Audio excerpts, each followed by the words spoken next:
But there is no doubt the Occupy movement is under scrutiny. Investigators say 5 men accused of plotting to blow up a Northeast Ohio bridge had ties to Occupy Cleveland. The FBI says the 5 men you see here tried to blow up the Route 82 bridge in Brecksville.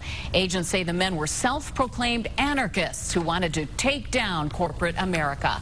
The FBI says the public was never in any danger as they were undercover watching the whole thing unfold.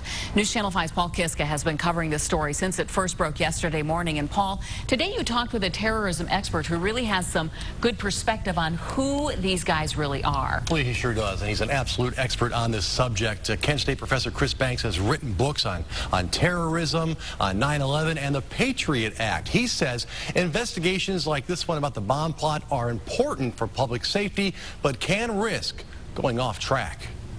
More of a tie-in, I think, to Occupy Now. Kent State University political science professor Chris Banks says the 5 defendants are probably not anarchists or domestic terrorists. I just think they are disaffected, angry people. But a lost group filled with anger.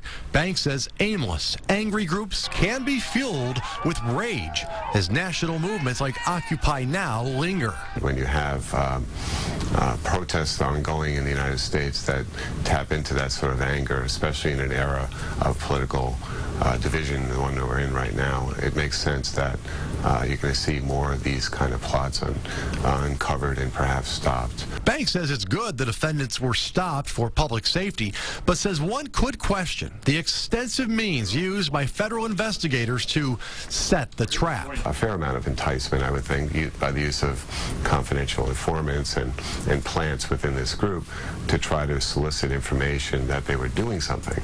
And I think one could argue, if you're being a critic, that that is too suggestive or being a little bit coercive and almost entrapping these defendants into a situation that once they went down that path, they couldn't really stop. Banks says making an example of the group sends a message that the government is taking tips about potentially violent groups and their plots seriously. And that could lead to even more tips about even more organized and dangerous cells.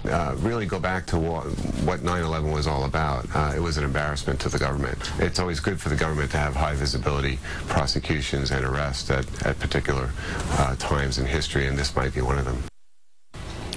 And Banks says when plots like this are uncovered, it makes people edgy, a bit nervous at first, but in the long run, Lee, as we were talking, it does create a calmness for the public that something's being done, that authorities are keeping an eye on things and taking tips seriously. Absolutely, and you hope, whether it was, post 9/11 or Oklahoma City, that things like this are being scrutinized much more closely. And more than ever. Yeah. Paul, thank you very much.